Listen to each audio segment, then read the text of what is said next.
In today's episode of the Back in Shape podcast, we're going to be talking about the question of whether cycling can help you with your lower back pain, or if it is something that you should have avoided if you've got back pain or sciatica as you're moving towards getting better. We're also going to talk about whether it's an activity, an exercise that really is helpful for your lower back, or perhaps if it's harmful. We're going to discuss different types of cycling, from the average person who's just having a leisurely cycle around town, perhaps, or the commuter.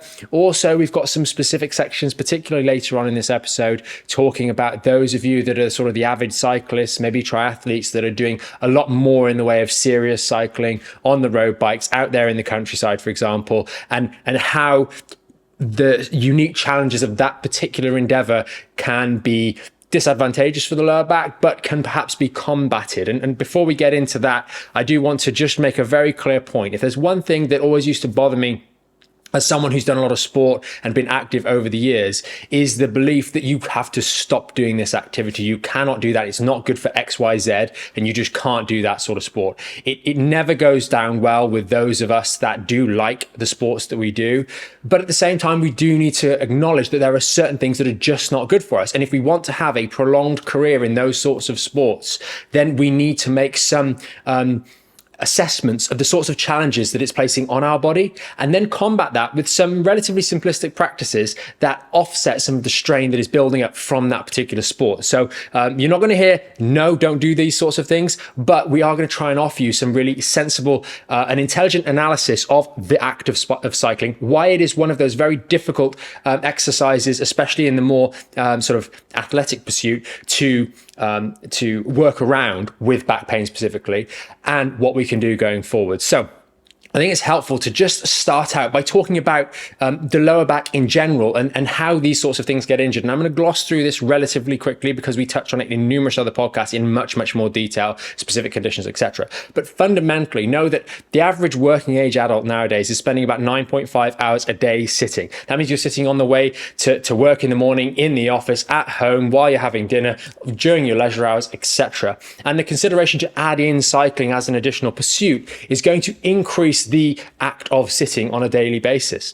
We also have the fact that the unique position that we're in when we are sitting, assuming that we're even sat as well as we possibly can, but 9 times out of 10, or for 95% of that time, we're going to be sat in a slouched, disadvantageous position. We're going to be flattening the lumbar lordosis. We're going to be putting stretch through the ligaments and the muscles on the back part of our spines. We're going to be compressing more through the discs. And this is nowhere is this more focused than to the L4-5 and L5-S1 segments of the lumbar spine. And one of the big challenges with lower back injuries in particular is, for some of you, the act of, for some of you, the act of sitting is going to be problematic in of itself. You're going to sit down, it's going to be uncomfortable, it's going to be painful. And that's fantastic. And the reason being, it's your body telling you immediately, sitting on this structure, that action that I just mentioned, compressing the discs, stretching out those structures on the back of the spine, is aggravating the very injury. But for a handful of you, you will actually find that sitting is helpful. And the reason being that when we sit, particularly in a bad position, particularly in a flex position, like, for example, on a road bike or on our bicycle, when we're moving around, or in the armchair, we will find that sitting feels relieving because it opens out the holes on the back part of our spine where our nerves come out. And that might mean that perhaps a bit of or a significant amount of inflammation, maybe some bony spurs, because we've got a degree of stenosis from degenerative discs and degenerative facets, or perhaps a bit of bulging disc that's in that region, is occupying that hole. And by enlarging that hole, when we sit down with particularly bad posture, it actually relieves some of the pressure that's in the back. This is disadvantageous because fundamentally you're just replicating the very mode of onset, the very mode of injury that caused that in the first place. And it's akin, I say, to if you've just been stung by stinging nettles, it's sore because the nettles or the fibers are on the surface of your skin. And you want to scratch because it feels good, like sitting in that example. So you scratch the layers of your skin vigorously, all the while breaking away some of the top protective layers of dead skin cells, exposing the more sensitive lower layers and pushing those fibers deeper in, and therefore the problem gets worse and worse and worse, when in actual fact we need to back off that particular action, decrease the strain on that particular area so that it can just settle down. So that stinging nettle urge to itch and scratch is akin to the feeling of relief that you might get from sitting down, and why it's so difficult. Conceptually, if we can start to understand what's happened in our lower back and the forces at play, we can at least rationalize why it's not going to be good for us. And that helps us have the confidence, particularly in those early days when our back pain is quite bad, to do the right things and avoid those sorts of things that fundamentally make the injury itself worse. So that's particularly important. We'll get onto some particular strategies later on in the podcast as well. But just bear that in mind. Sitting for some of you is going to feel nice. You'll want to get out onto the bike because it feels nice when we've got that injury. And then you know, afterwards you find, oh, my back's so sore later on that day, etc. And that's a consequence, unfortunately, of being in that position for a long period of time with an injured back. Now, for most people that get back pain, it's not that you fell off the bike while you were hurtling along the road at 35 kilometers an hour or got hit by a car. It's not something severe. It is that repetitive strain of sitting over the years has weakened the various protective structures in your lower back. There have been a couple of tweaks that have damaged some of the tissues, but not in a significant way. And then finally, the back is so very weak that it goes when we're going down to put our socks on in the morning or some other silly activity that we've done 101 times before with no problem, because the back has been weakened that much, and it just goes in that particular scenario. But that scenario was a forward bending, flexion, rounding, flattening of the lumbar spine that caused it to fail.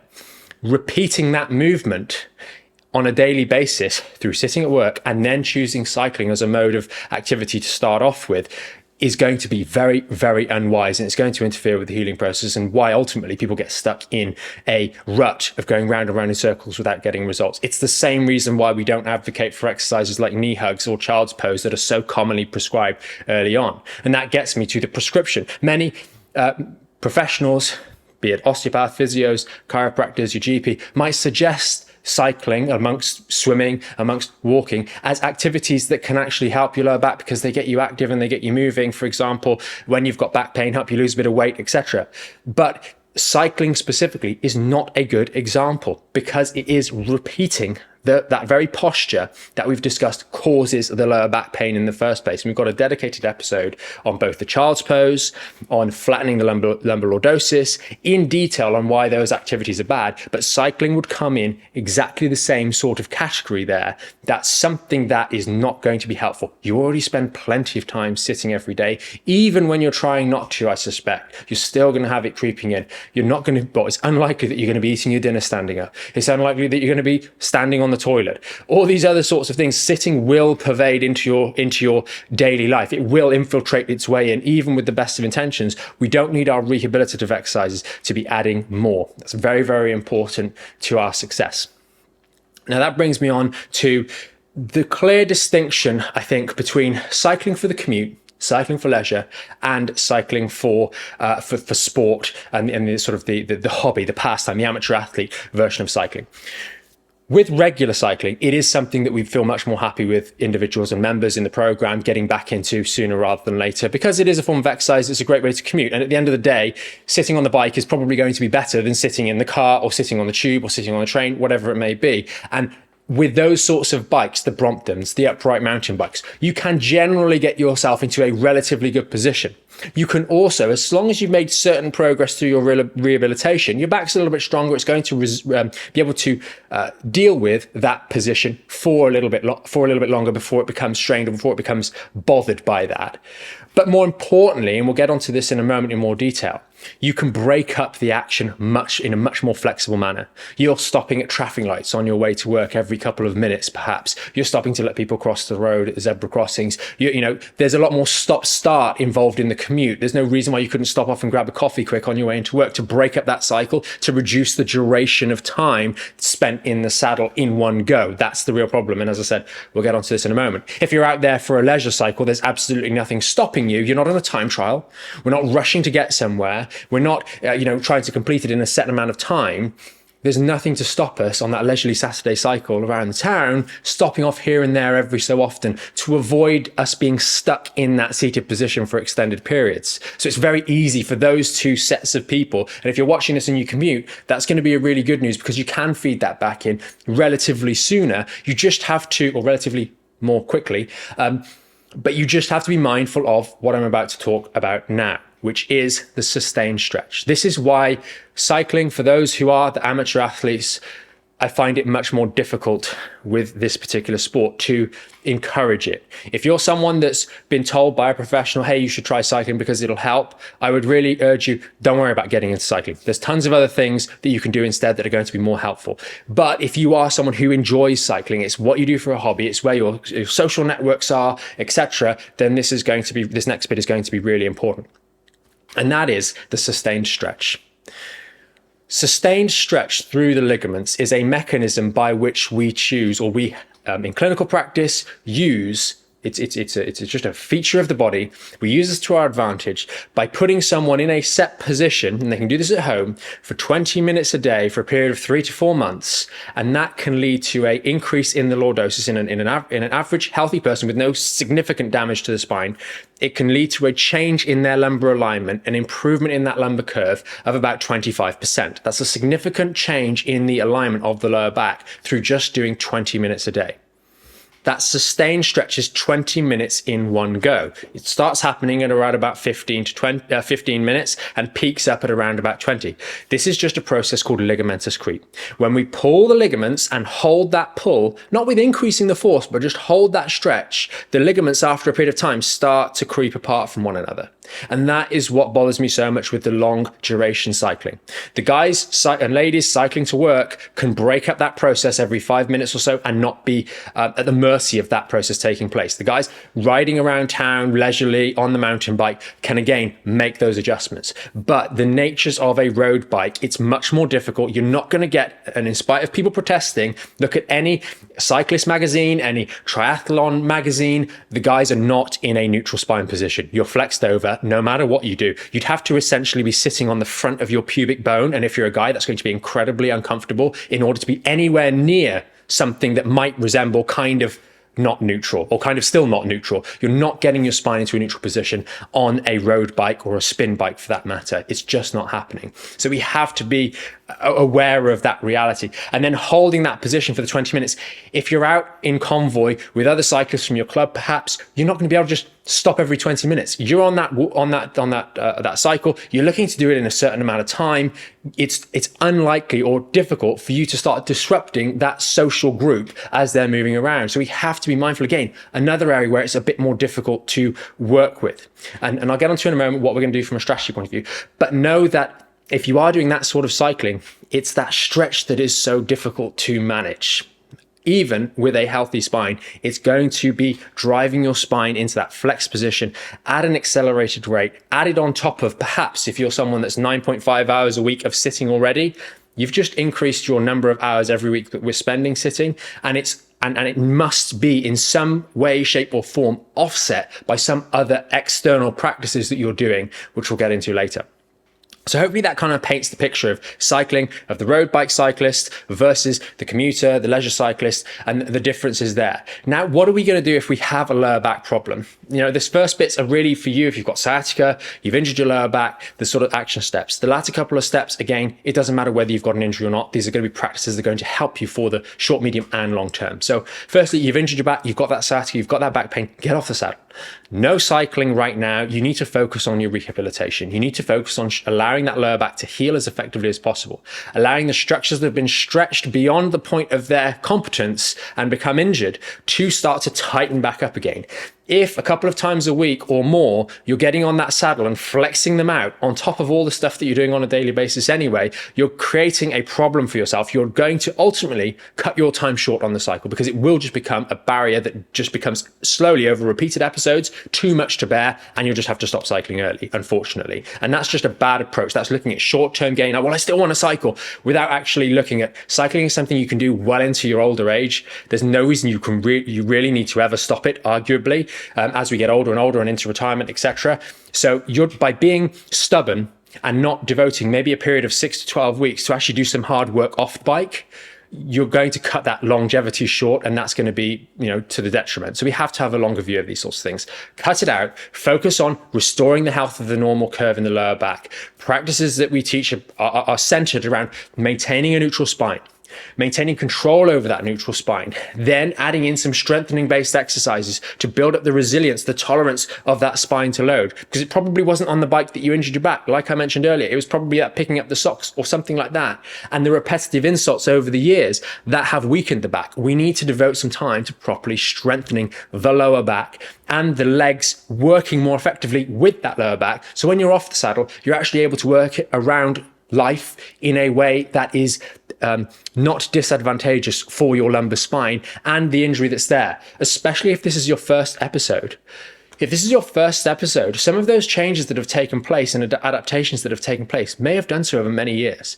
And the muscles, the movements, etc., have all done so on the assumption and the reality that all of your spine, all of your back, your hips, etc., are all equally adapted to the stress and strain of life and the way in which you use your body, for example, with the cycling. When an injury is thrown in there, now all of a sudden this little pocket of your lower back, maybe L4-5, that segment in the whole chain of your body is now been disrupted and is going to be significantly lower in its competence than everything else. And that becomes sort of the weak link in the chain. To restore that back up to the levels of the other areas takes a significant amount of time and a significant amount of work. And quite often you will start to feel better in your day-to-day life long before the strength has kind of equaled back out in that particular region compared to everything else. Remember, if you're we'll know this from any sort of injury. If you're there competing with your contemporaries in a sport and you have an injury, everyone else is up here still, and you're having to come back in down at a much lower level, and you're having to play catch up. And it takes time for you to catch up that lost ground, especially if we've had that disadvantage. So remember that weak link, although it may heal up and calm down from a symptoms point of view, it's going to take some time to rehabilitate that and get that strong enough that it's not really a vulnerable point anymore. And that happens, the bulk of that time is when you don't have overt symptoms and you might be tempted to stop doing your exercises. And stopping doing those exercises is fundamentally why the back pain reoccurs, because we don't change the way we're doing things and make time to continue strengthening. Now, that strengthening work should incorporate resistance, it should be compound movements, and then some more unilateral movements to trigger balance and challenge you from a balance point of view. And we discuss this at length in other podcasts and in the program itself to get you back in shape, or your back in shape effectively, and to make you resilient so you can get back into these sorts of activities and not be vulnerable on a daily basis. But you must commit going forwards. And I would argue, if you don't have back pain right now, you haven't got a back injury and you're watching this because someone's told you or shared it with you about cycling and you're a cyclist, make the time now to devote some time to start to strengthen up those structures using some element of resistance training in a nice upright posture to strengthen your spine and the way in which it moves on a daily basis. That will pay so much dividends for the long term. And I think in many endurance-based sports like running and perhaps cycling as well, although I'm not an expert in the training component of cycling, are starting to find that adding in some element of resistance training rather than just doing endless miles on the bike can actually really complement and enhance some of the performance side of things. So that seems to be happening in running, certainly, and I suspect a similar rationale would be there for cycling as well. So devoting, maybe it's 3 or 4 sessions of 25 to 30 minutes of resistance-based training a week will not take too much away from what you're wanting to do on a daily basis, or the other things you have, commitments, enjoyment, etc. But it will complement your cycling and allow you to do that again for the long term, because your back and your body will be more resilient to strain and stress, particularly in that area there.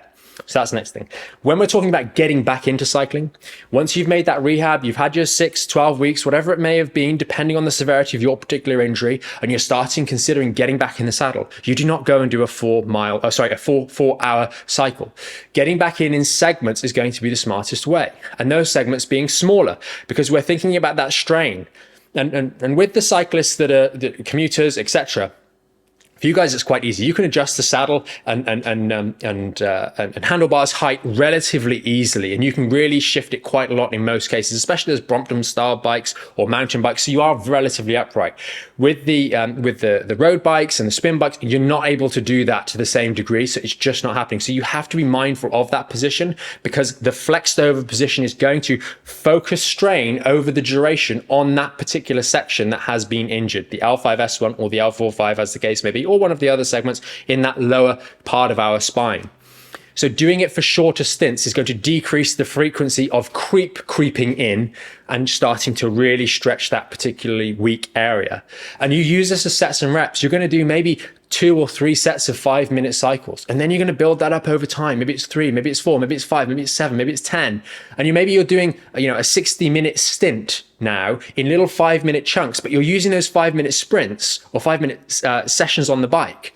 And then you're interspersing them with you getting up and just moving around, even if it's for just 30 seconds, changing the stress that's on your spine, changing the stress that's on the discs, changing the stress that's on the ligaments and the muscles. So it disrupts that process of creep from taking place. Then you can get back on and do your next set.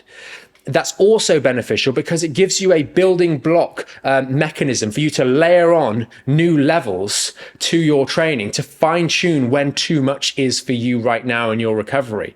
That way, it's much more controlled rather than just going out for a 30-minute, 40-minute, 50-minute going, oh gosh, that was too much because it's really pulled those ligaments apart. Here, you're going to find that by doing this, much like we teach with running, although it's smaller time frames with running, you're going to find that you have a lot more control and ultimately a lot more success. The relapses, if you do have them when you push it too hard, will be much, much less because it will only be a small bit that you've overdone it by rather than an unknown amount. And quite often, as we've discussed earlier in this podcast, when you injure your back and aggravate your back, because you're in such a flex position, the inflammation doesn't really have the opportunity to build up in that significant volume whilst you're on the bike. It'll be later in that day or the next day that you'll actually know about it. And quite often it's going to be the next day rather than when you're on the bike. So you don't get the cue that you've done too much until much later. So you didn't know. Should you have stopped after 15 minutes or did it come in after 30 minutes or did it come in after 2 hours on the bike? When did you fail? You just don't know. Whereas if we're doing sets and reps, we can understand that and appreciate that a lot more effectively. Now, that might seem annoying. It might seem inconvenient. And the reality is you probably won't have to do that for that long. You can scale that up over the course of maybe a couple of weeks to a couple of months. But use this again as an opportunity. You're still doing your resistance training and you're back on the bike. Great. Again, this is a sport that we're going to look to do for a long period of time in most cases. So this short period of time where we're training in a bit of a peculiar manner, we're still on the saddle and it's working us towards being able to continue to do the thing that we love with the people that we want to be around for the long term. You might also find, and speaking to your coach about this, that actually this is a cool method of training. By training in those shorter stints, you can work on your speed, you can work on your power, you can cycle a bit harder than you would if you were doing a 4-hour cycle and work on a different aspect of your fitness and endurance. And then you're perhaps doing sets, maybe you're doing 10, 15, 20 sets of these 5 or 10 minute sprints on the bike at a faster pace than you would do a 3 or 4 hour cycle. And that's going to slowly transfer over. So when you do start feeding in the longer cycles again, as you feel ready to do so, it will have a beneficial effect on your overall performance because you've worked on a slightly different area for a bit of time. It's going to be complementary, I suspect, to your training regime. And this might even be something that your trainers, if you're part of a wider club, might even have you doing as a form of training, as a form of performance enhancement, and just using the time that you have, the circumstances to make the best of this approach is going to be good. We talk about this in the Back and Shape program regularly. You might be really, getting into your training and it's really hard. And then all of a sudden you've injured your shoulder through no fault of your own. You were out and you slipped and you fell onto your shoulder. You've got back pain and it precludes you from doing certain exercises that involve the shoulder. Well, that's no problem. Maybe for a couple of weeks, you need to focus on flexibility of the lower body and you need to do some things that don't involve this shoulder. So you can focus somewhere else and make the best of that particular moment because maybe those other areas were actually being left behind. And this little injury to the shoulder here is forcing you to address some other areas. So use this recovery process and the return to the cycling, using these little shorter sessions as a good thing, as a tool that is helping your overall performance for the long term in the bike. And that brings me to the final part. Let's say you've gone through this process, you've steadily scaled up the distance, the number of reps you're doing, you're still doing your strength training, which you need to do for the long term. You're at the point where you're working hard and you're doing multiple sets, 10, 15, 20 plus sets of those 5 minutes. Or maybe you've graduated and you're doing 10-minute sets and you're finding everything's okay. The back's feeling strong. It's not bothering you. What are we doing now? We're back into the swing of things with, longer cycles. We're doing the 2, 3, 4 hour rides with the club. We're back at it. We're back doing the thing that we want to do every single week. Well, simple practices like the towel are going to be great options for counteracting the inherent strain that is going to go through your lower back when you're doing the cycling. And there's a nice modification for the towel, particularly for the road bike cyclists among you watching this. And that is, we normally talk about putting that lumbar towel at the level of the lower lumbar spine, the L4, L5, S1 region. And that's going to be fantastic for you. But an additional stretch that you can do, again, for this could be about 30 seconds to a minute. Those of you watching will see on the spine behind me, the junction between the green and the blue. That's the thoracolumbar junction. That junction will also quite often, if you look at a side profile of a road bike cyclist, that section will have a lot of flexion going through it when you're on the bike. Placing the towel in that particular section and lying back over it will really open out the lower rib cage, open out and oppose the flexion that has gone through the lumbar spine and the thoracolumbar spine for the duration of the cycling. You might even find you get a few little releases, cavitations, joint pops when you do that, and it will most likely feel very pleasant, if not a little bit stiff, but a nice sort of stretch after being on the bike. Doing that accompanied by the normal towel stretch that we talk about in the program and on other episodes of the podcast will really help you offset some of the stress and strain. We could take that a little step further by incorporating some exercises like the Cobra, if that's right for you at this stage of recovery that you're in. And as we start to, this towel exercise is something that you do throughout the entirety, through all these steps, all these processes, but keeping them in as a way of offsetting the strain of cycling when you're back to being normal again and not being in pain is going to be helpful. Just think, hopefully, of having gone through this podcast a little bit more effectively about the way in which you use your body on a daily basis, about the particular focus, singular activity that is such a heavy feature, especially if you are someone that enjoys cycling. That sitting and that roundedness to the lower back is a feature, and it's a feature that needs to be acknowledged. It's going to lead to stiffness, tension in the lower back from time to time, and unfortunately, sometimes we're going to injure our lower back. Doing some things that offset that activity, such as the towel, such as the resistance training, and such as the slightly modified towel position, will help you keep your back healthy for the long term. It's the same reason we stretch, but all too often people just get told that this activity or that activity is good for you, but not why. And when we start to engage with what we're doing a little bit more, we can see precisely why. We're doing it to offset the imbalance that is in our life, to bring about a little bit more balance and equalness. Because let's face it, yes, we might like doing cycling, but we also want to spend time with family. We also want to go out and about. We also want to be able to carry the shopping home, etc., without our back being so very vulnerable. There is rationale to say that the adaptation to things that we do regularly is an advantageous thing and going to help performance. Your spine adapting to that rounded position, we could make the statement that is advantageous for you as a cyclist. But you're also a cyclist that needs to live in the real world. And being curled up like a prawn is not advantageous for the many other things that we want to do. Not only that, but it decreases the overall flexibility and health of the spine and higher up in the neck as well. So making these changes, hopefully, the idea behind them is that it gives you a pathway to effectively rehabilitate your lower back, but also keep your back healthy for the long term, as in spite of your cycling being maybe something that's not ideal for the lower back, considering that it is actually something that's very good for many other facets of your health, your well-being, both physical and mental. I hope this episode has been interesting for you. As always, if there's some things that didn't quite make sense or some things that got you thinking, you got some questions, use the comment section down below, whatever platform you're watching this on, or if you're watching it on the website, there's a comment section down there too. Let us know. We always read and reply to your comments, and they really formulate the basis for us going forwards with future episodes of the podcast to help you guys even more. As always, if you did find it helpful or you know someone else that would benefit from this podcast, then consider giving us a thumbs up and sharing it with them. And as always, thanks for watching, and we will see you in the next episode of the Back in Shape podcast.